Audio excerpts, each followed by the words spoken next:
morning. My name is Church First Lady. I'm here together with a member of my group. Today we are here to do beans pudding, also known as mama in our Nigerian language. We have the ingredients here that we're going to use for the preparation of the beans pudding, also known as my.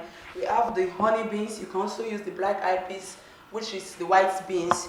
We have our cooked egg. You can also use mackerel, sardine, or Titus, which is optional. We have our salt. We have our chili pepper.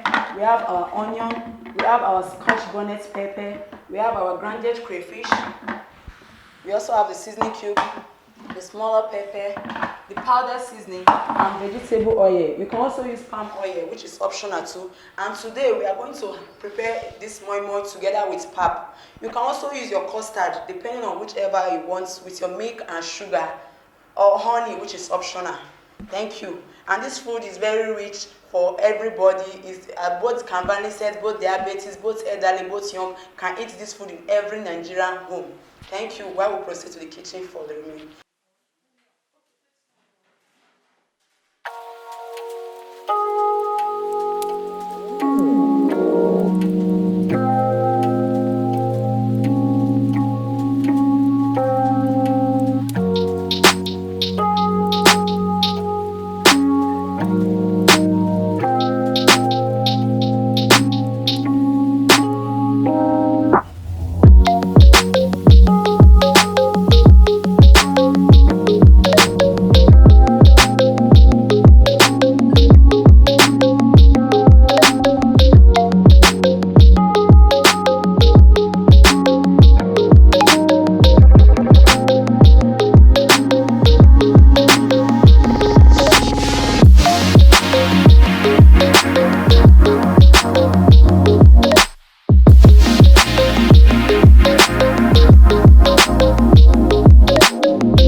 don't look at the world through eyes of a crow, but rather eyes of an eagle.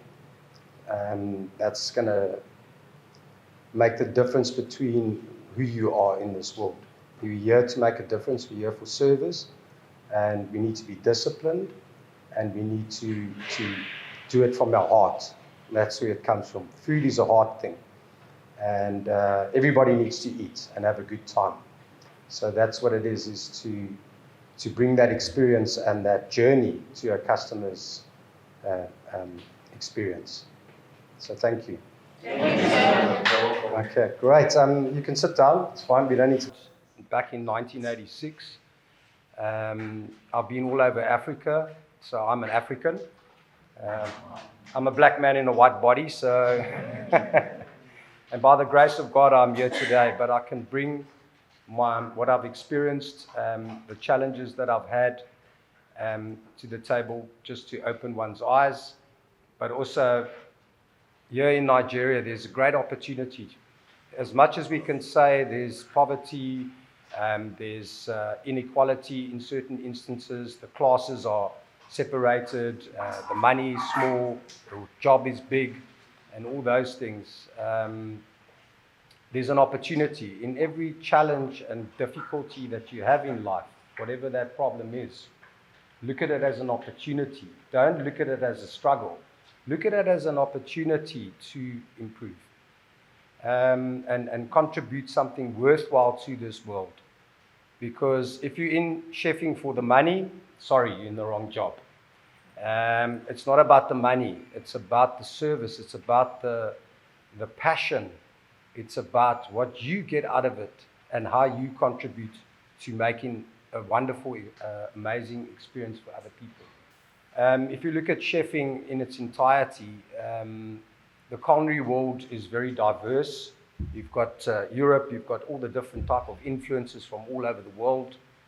And chefing, there's so many areas to specialize in. And that is what you want to do. You want to specialize. You want to specialize in each and every single department. And that is what I've done. And to keep on keeping on. That's the only way. And it's very painful. It's hard. It's very hard. Even now at my stage in my career where I'm at, it's not easy either. You've got people that are unemployed and sitting around. I'll give you a very good example of entrepreneurship. In South Africa, there's a place called Khayelitsha. It's a township. It's very poor. The communities are suffering. The unemployment is very high. What one entrepreneur did, a few ladies came together and they said, you know what? We're going to create something. You guys have this opportunity even here in Nigeria. There's so much opportunity for you. And you guys that are sitting here now are the future of this country.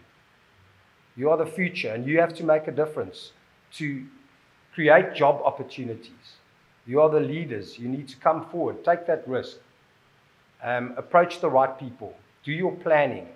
Figure it out what it is that you want to do and how you're going to add value to your communities and uplift your communities and create employment. In Khayelitsha, because of the poverty, they managed to get a venue that they cleaned it up, an old dilapidated building, cleaned it up, and decided to make cookies, biscuits. And they came with they approached some chef organizations to find out what are the best recipes that we can make. What are the hotels using? What does a hotel need? Hotels need to make biscuits, but sometimes, because of production and the busyness of the hotels, for example, you're doing 1,000 or you're doing 1,500 people biscuits for today, you don't have the time and the capacity to be doing production when you need to be serving. You need to buy and you need to outsource some of these products. So why not do it from a reputable place? And that's what happened. They created Khayelitsha's cookies, where they got nice packaging. They got packaging to do all the different type of biscuits. What are the ingredients inside there? And they started to manufacture biscuits. And they approached all these big corporate clients, governments, and all the rest of it, e-commerce. But what I'm saying is, forget about the politics. The task at hand is what you want. Going for the next one. When you finish, what do? You start. You never stop finishing. You never stop. And that is what's going to separate you. Believe me, if I go into a kitchen and I've got chefs there, I can open up your fridge and I can see what was your productivity today. How productive were you today? Did you make a decision, or did you just say, today I'm going to do as little as possible? No, chefing is more than that. You need to date mark your products. You need to look at food safety aspects so that the food that you serve is safe. You can't leave stuff lying out all day. Yes, maybe in the market we do that. Maybe at home we do that. I leave the chicken out all day, all night at home. Tomorrow I eat it, nothing happened to me. But when you're catering for 500, 600 people, 1,000 people, you can't do that with that amount of food. You need to follow the safe temperatures of everything. What I'm saying is the industry is challenging. I started off as a commis chef, first a steward, but my sous chef, Colin Wilson, a Negro guy in the UK, he always used to say, you come from RSA, racialistic South Africa. So I said, no, it's not racialistic. And he used to mess the kitchen up. He used to mess everything up, and I had to clean up. And I was supposed to finish at 11 o'clock at night, but I would still be working till 4 o'clock in the morning on my hands and knees, scrubbing and cleaning and making the kitchen look amazing, that the owners were so wowed by it. Until one day the chef, Colin, is a very good friend of mine, and he decided to just abscond. He left his position. He left his job. He just left. And we had a huge group, a Chinese group of people that were coming in. And the hotel was in a flat spin because we needed to feed these people. And the food and beverage manager said, Wayne, do you know how to make scampi? Do you know how to make these dishes? Because the people are here, they need to eat. How he's been making them. Let me try. And when I went into the fridge, because there was no proper planning, there was no chef, so there was no planning. There was no gathering my ingredients to go and prepare. No planning at all. But there was some products in the fridge. And I decided to take some of those products. I made a nice batter. And I made scampi. There wasn't any scampi. It was just fish. And fish scampi is like prawns. And I thought, okay, well, I'm going to take a chance. Let me do it. And when we served them, they said it was the best scampi they ever had in their lives. They were so wowed by it. And the hotel then decided to take me on as an apprenticeship for a few months there as an intern. We had about 2,000 people. I got an award from them. It wasn't easy. That's why I say this industry, Buja, and you make chicken a la king on Victoria Island, and you go and you make chicken a la king in South Africa, and you want to standardize that, you will use batch packs that are designed by food technologists. I designed a whole lot of batch packs with food technologists in South Africa, Cape Town. I worked very close with them to standardize nationally for a company to standardize the products in every single province of the country. So whether you were in Johannesburg, Durban, Cape Town, Bloemfontein, Nelspruit, Dolstrom, Aggenes, Barken, whatever it is, you will get the same product. And that was quite an accomplishment. But what I'm saying to you today is you have these opportunities. It depends on where you want to go. You need to see that chefing is not only limited to, once you've mastered that area, move on to the next. Unless it's your passion to stay a pastry chef for 20 years.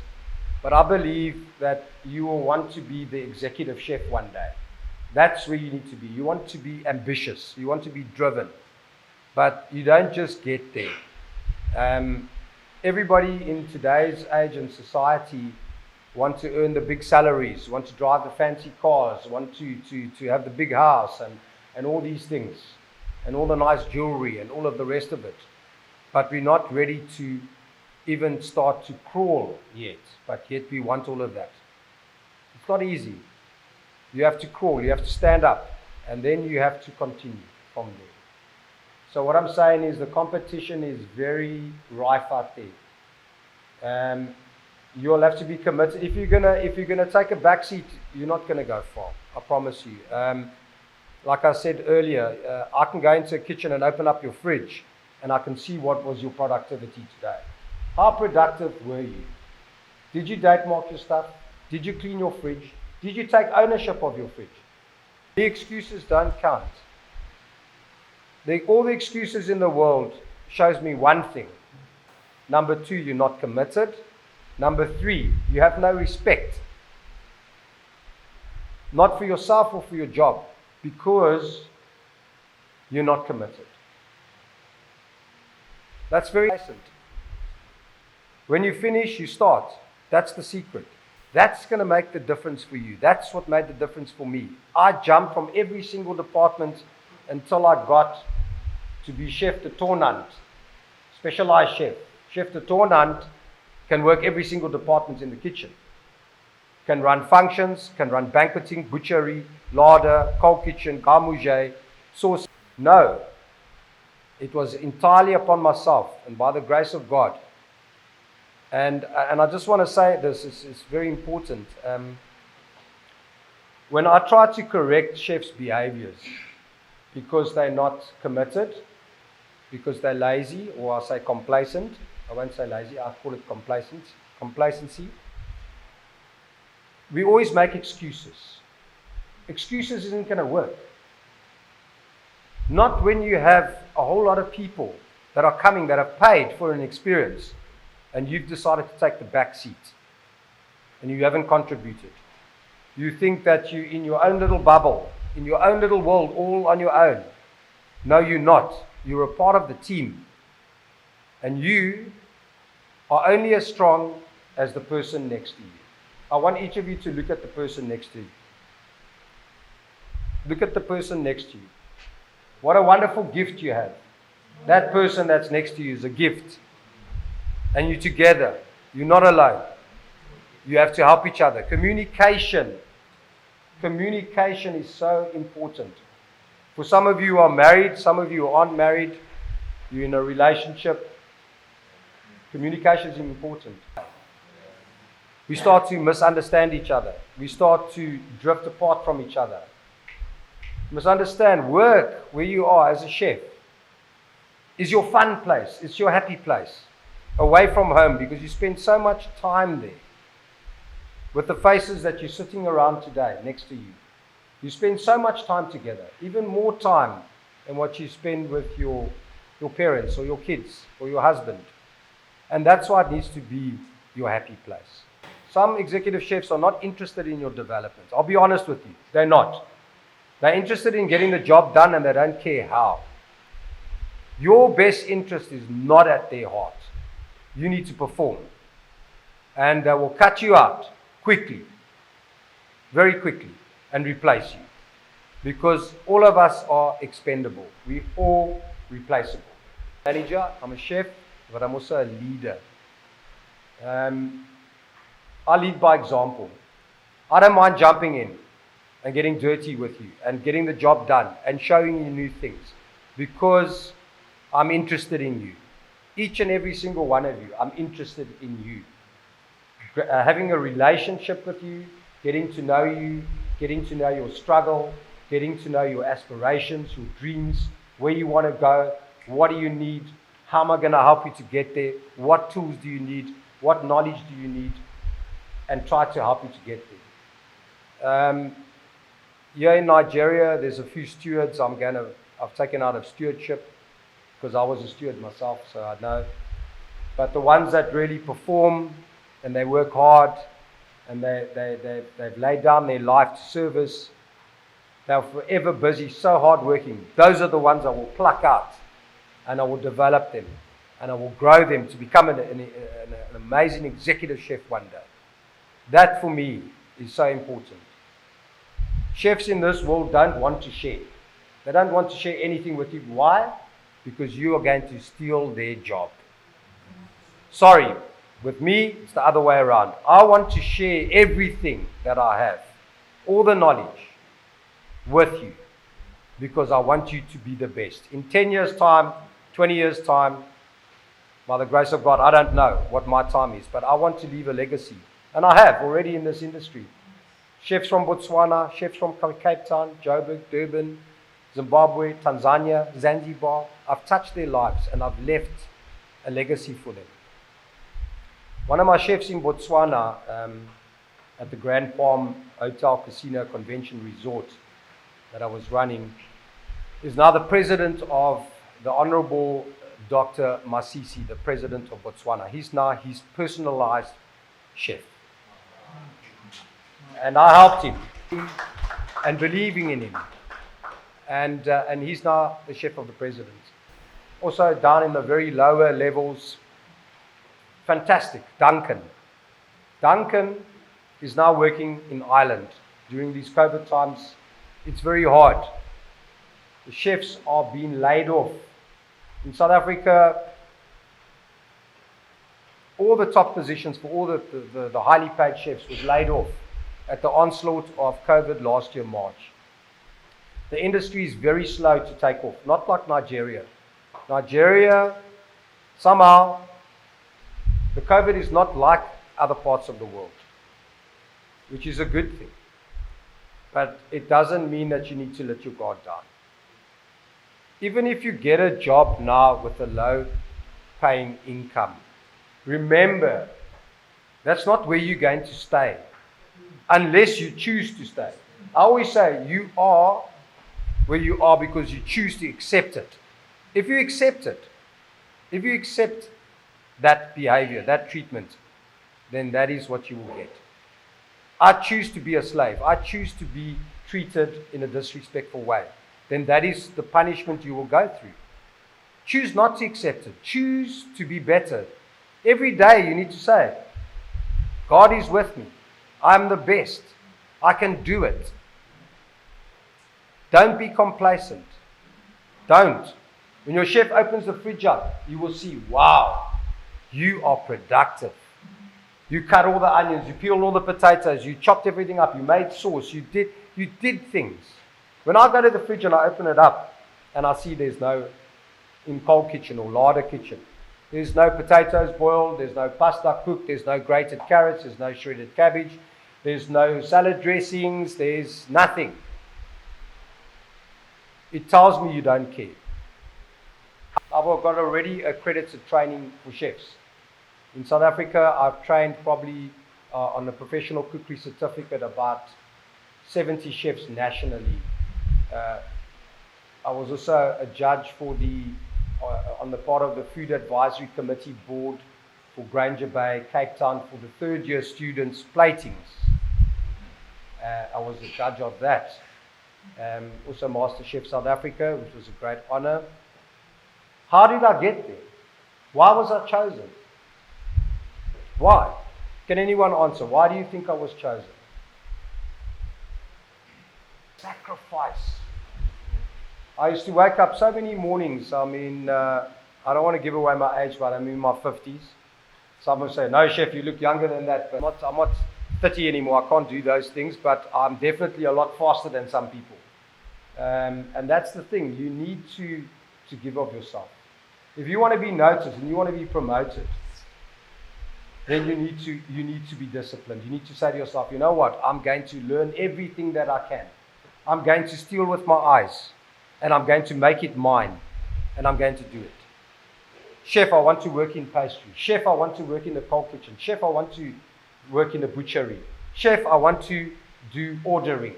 I want to know what is food costing. I want to know how to do menu planning and development. I want to know how to project for 15,000 people. If you had to tell me 100,000 people are coming to eat, and it's just us, we would have to plan. We would have to plan in advance. And we will be able to do it, but we'd have to plan. Planning is critical. Chefing is not only just cooking. It's not only just cooking. You need to reach out to IT. information technology. If you take Google and you put in Google canapes, what are you going to see? So many thousands of pictures of canapes. You're going to put in Shanda Rotasia, chef. You're going to see what is a Shanda Rotasia. If you put in Michelin star chef, you're going to see all the different platings of Michelin star chef. When you cook, you need to have a theme. Either you're a production chef, you're good at producing, or you're a fine dining chef where you do specialized cuisine, or you're a national chef doing national food, doing your culture. But then maybe elevating your culture to the next level. You can ask some of my chefs, I make little things, like silly things. I take a risk. I'll make a mini igusi, mini yam, mini, with the Nigerian dishes I've got, and I will make small canapes out of them. And I'll say, now you want to taste Nigeria? Come and experience one of these canapes. You will get the whole experience in one bite. And they're like, wow, Nigeria can do these things? I said, yes, I'm only as strong as you. That's how strong I am. I'm as strong as you. And you are innovation. You are talent. You are not just a number. You are not just somebody working. I want you to start believing that about yourself. There's more to you than where you're at. Where you're at is not where you're going to stay at. You've got to go forward. Your past is behind you. I struggled with my past for many, many years because of my life and what I had to go through. But I put it behind me. It was challenging. All of us have challenges. Some of you have most of us have financial problems, issues. We're struggling. But you need to put that on the back end and say, I'll put it in its box for what it is. I will come back to that responsibility that I have. And you focus on what you need to do. You will go up, you will move up very quickly if you are committed and you are driven to succeed. I just want to say some of us, what I notice here also in Nigeria is a godly country, God-fearing country, and I love it. I love the people. I love their humble disposition. I love even the fact, like in many African countries that I've been to, where people are so poor, they are so downtrodden, but yet they smile, and they have a relationship with the Almighty and with our Lord. And it moves me, to see that people are broken, but yet they are standing where they shouldn't be standing. And that encourages me. But when a person says, my job is in God's hands, I beg to disagree. Your life is in God's hands, that's for sure. And He will direct your steps. But your job is in your hands. You are the steward of your job. You are here to make a difference. You are here for a purpose. Whether it's to cater for an old sick granny in the hospital or to cook for the president. I don't know which road you're going to go. But what I'm saying is, I encourage you. It's worth it. Many days I wake up, I have few hours, I have 4 or 5 hours sleep. And the expectation becomes more and more. And my job becomes more. I have more and more expectation from me. People want more and more from me. And I sometimes think to myself when I wake up, I don't know how I'm going to get through this day. I don't know how I'm even going to stand up because I'm so exhausted. I'm so tired. I'm so broken. But yet I get up. And I say, today, I'm going to be a blessing to other people. I'm going to make a difference in their lives. I'm going to show them something. I'm going to leave a legacy behind. I want them to come up. I'm going to encourage. In this world, like I said, in other places, chefs are not like me. They will scatter you. We always say they scatter us. They scatter you. And they're not for you. You need to perform. What I'm saying is, in those hardships, in those struggles, when you're going through that pain, when you're exhausted, when you're tired, your feet are paining, you've cut your fingers, you've chopped yourself. I've chopped my fingers so many times, it's not even funny. You will find your blessing. You will find your blessing in your struggling. When you're going through the pain, that's how life is. Sometimes you're going to have to go through that pain first before you can be blessed. And while you're in that struggle, you will be blessed in that. And then your eyes will be opened and you will see. Now I understand why I had to go through so much pain. Because here it is. I've arrived at my blessing. What I want is your skill, your innovation, your talent.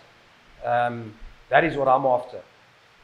And myself as a leader, I like to, maybe some people might think I'm soft. I'm simple. I take life simply. But it's not like that. My softness, my kindness is not my weakness. It's my strength. Sometimes I'm a bit of a lamb, but sometimes I have to be a bit of a lion as well. And there's sometimes more lamb than lion, but I suspend judgment.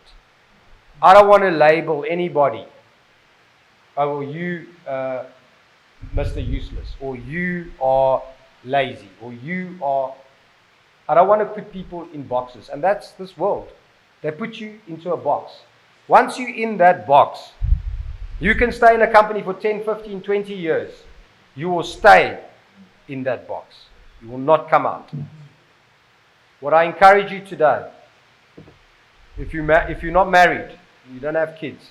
I'm married, I've got a wife, I've got one child, and I've had to travel, and I've had to sacrifice them. It hasn't been easy, but I'm doing it for them as well as what I'm doing it for the people here in Nigeria. That's the sacrifice that's the price I must pay. I encourage you, if you have the opportunities, and that's where it started for me, in the UK. I'm not British, I'm African. And travel. Take the opportunities that are out there. If you are single, and this is your career, this is what you want. You want to go through that punishment. You want to go through that pain. I don't know why you would want to punish yourself like that, to be honest. I really don't know why you would want to do that to yourself. Even now, where I'm at, I also go through my punishment. But it's been disciplined. You have to discipline yourself. Travel. Go out there. There's jobs in the world where you can get a paying job. You can get your accommodation for free. You can get your food for free. Those commodities cost money. They cost things. But it comes as a package for your job. Also known as Chef First Lady, I want to be an entrepreneur as a cook or a private chef. Specialize in making local cuisine and maybe go back and learn more on Afro fusion. Thank you. Well done. That's good. That sounds. I have a passion for grills, so I would like to enhance more on that and basically have general knowledge about food.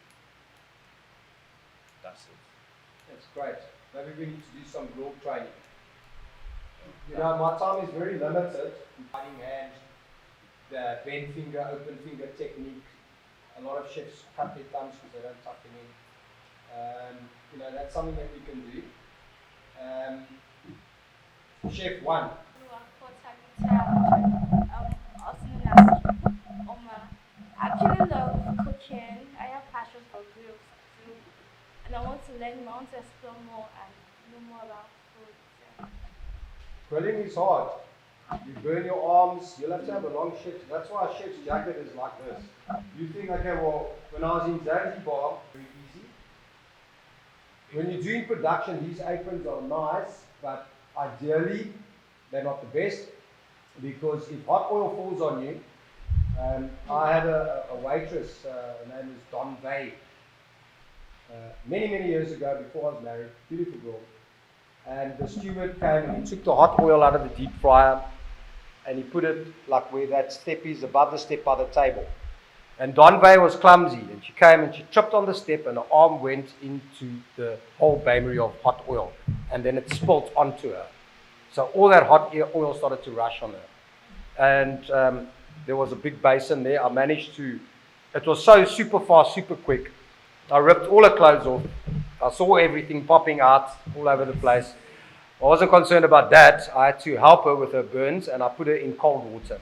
And if I didn't act so quickly, I mean, she was rubbing her arms on me, her skin was coming on my jacket, she was screaming.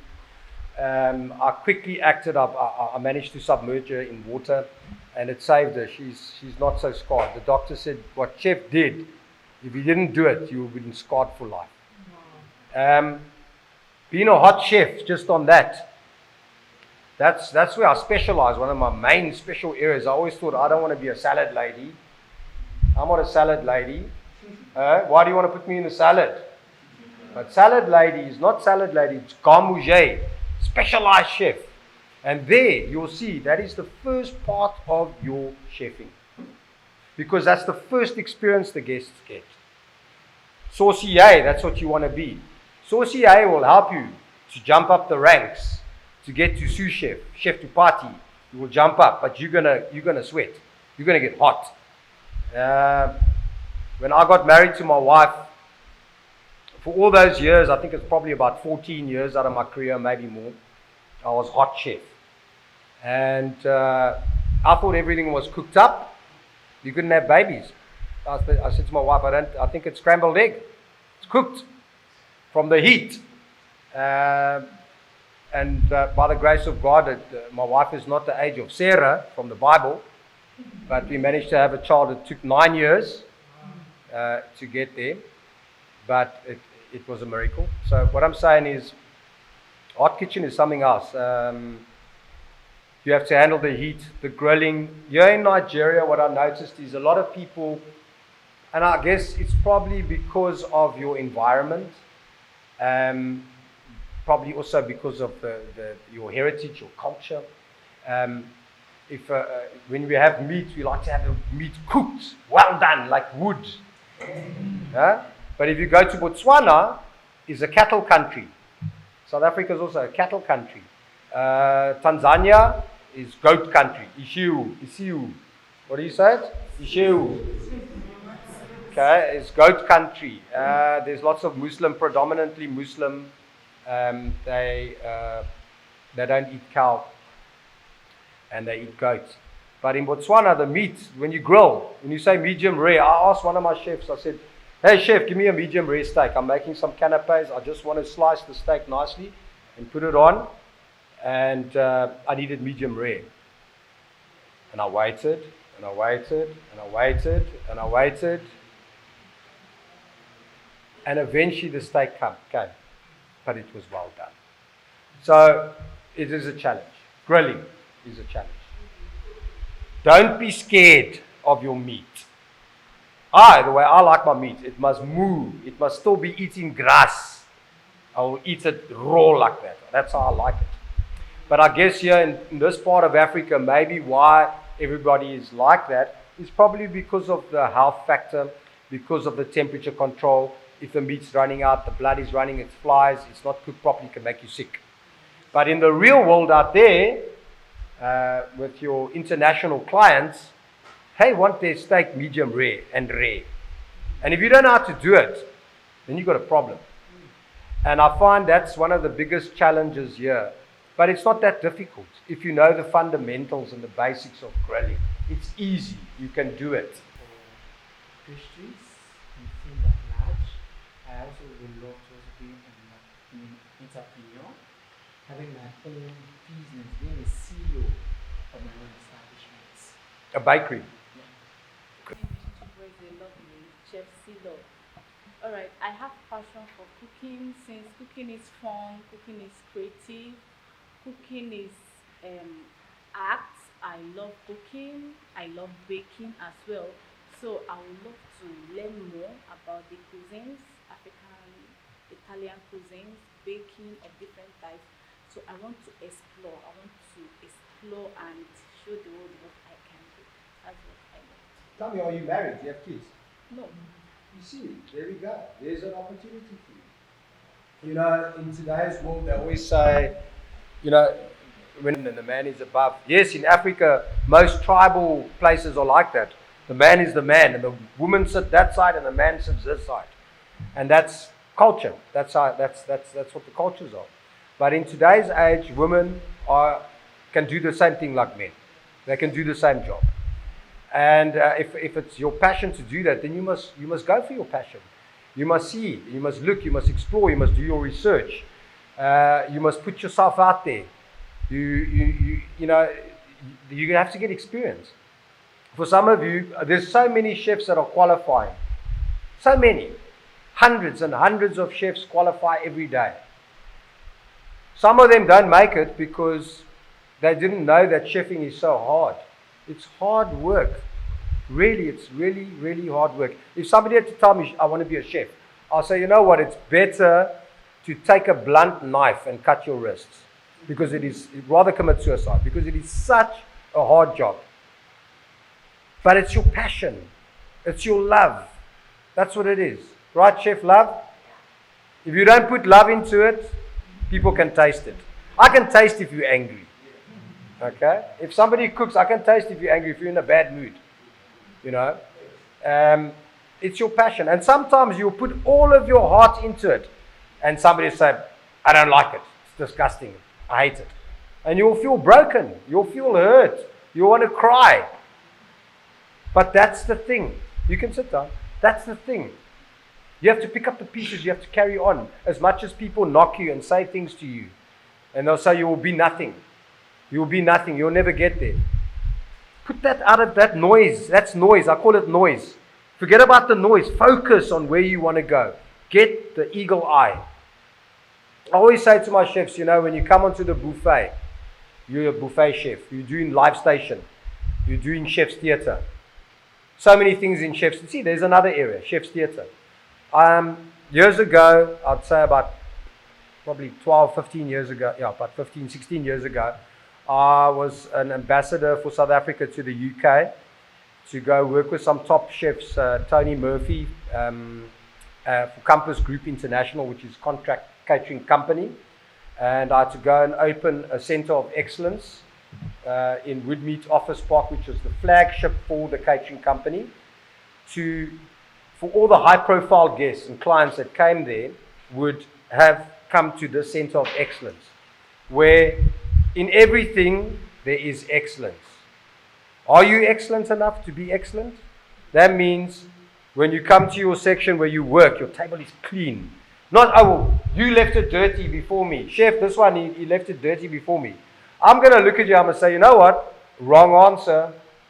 You here now, you make the difference now. How you sort your problems out is up to you. But when you're working there, you are the professional. You are the one. When you cook, when you do chef's competitions and you cook for competition, they look at those things. It's not, oh, well, it's 90% presentation and 10% taste. No way. I can tell you, if I make a crown of beef and I make one sauce, it can take anything up to 36 hours to make it. So it's got to taste good. 36 hours to make a sauce for your steak. Saucier, that's what you want to do. 36 hours to do a cream-based, onion-based sauce, port red wine cream onion-based sauce with truffle oil, can take 6 hours to make it. So it's not just about presentation.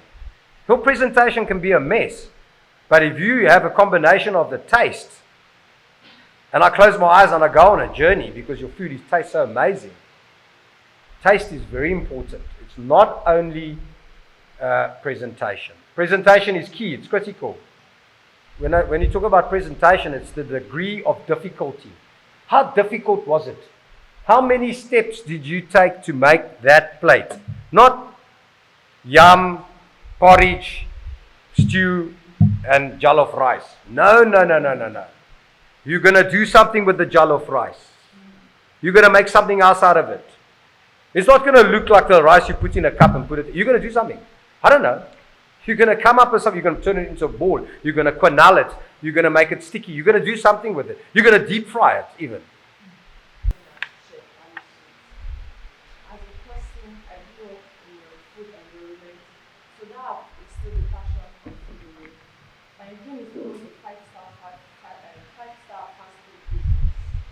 Okay, wow, that's nice. I run a food business currently. I cook food daily. My passion is to go into food blogging and also go into contract catering. And hopefully someday own a culinary academy. Oh, that's good. But if you make a choice to make a difference and you want to do something like that, that is a dream I've always wanted to do. But if I had to open a business like that, I'll tell you a secret. If you want to be better than the rest of them,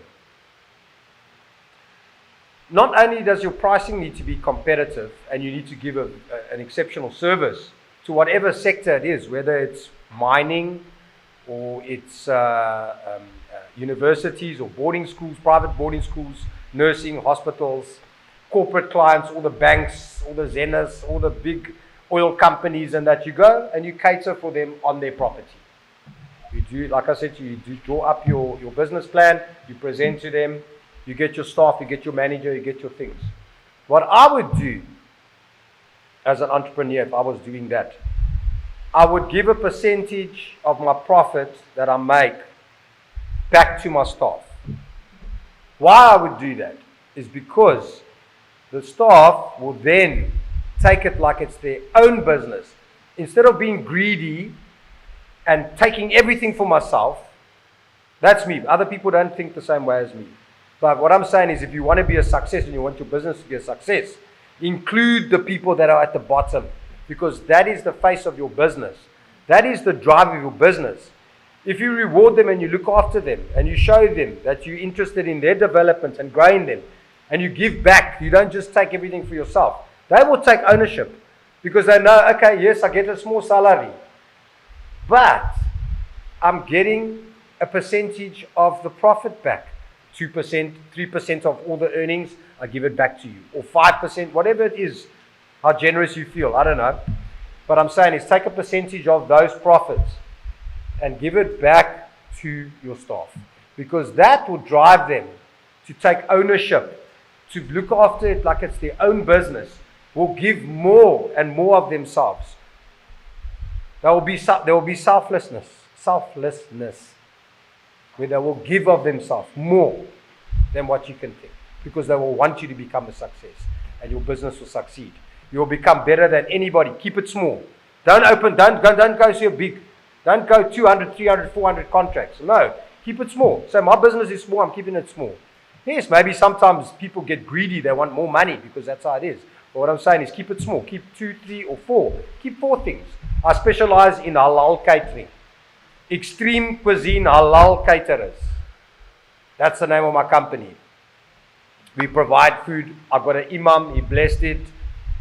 I've got my equipment. It's no pork, no wine, no nothing. We specialize, we do everything, and we then provide for the corporate clients. They've got a function. You phone the hotels, you need halal catering. There's a shortage of it here. Halal wedding. How big is a halal wedding? 600? 700, 1,000, how many? More. You're going to make it luxurious and nice. You're going to have a security at the gate because people always want to feel safe. Our menu, this is what we do. We set up, you can do your church, you marry here, you everything here. We do a spit for you, whatever. We do traditional food. I call it stop. Okay? When you're hungry, you're angry, you're lonely, and you're tired. That means halt. HALT. When you're hungry, when you're tired, when you're angry with life. I'm angry because I feel like I'm getting nowhere. I'm just struggling all the time. I'm doing this job. My money's small. I don't have a life. I've heard it all. I've got the t-shirt, done it so many times. I still do it. Hungry, angry, I feel lonely. It's a lonely road. You're on your own. And you're tired. You're exhausted. It means halt. Stop. Come back.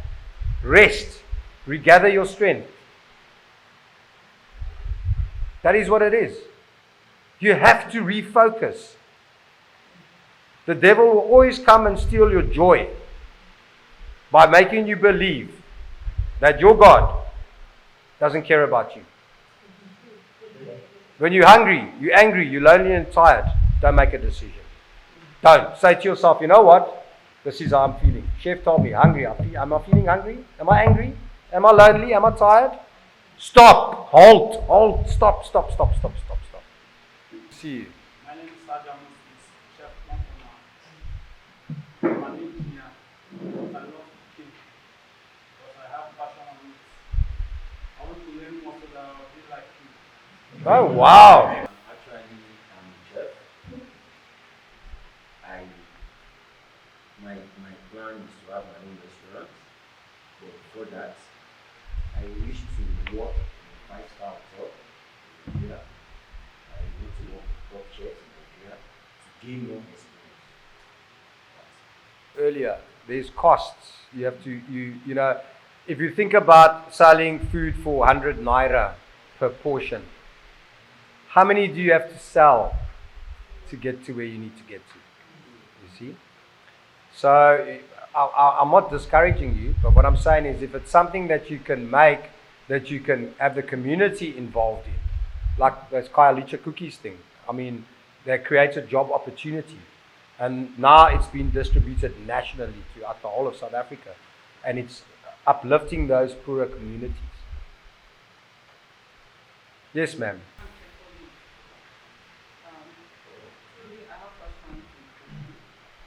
So I want to specialize in international dishes in most of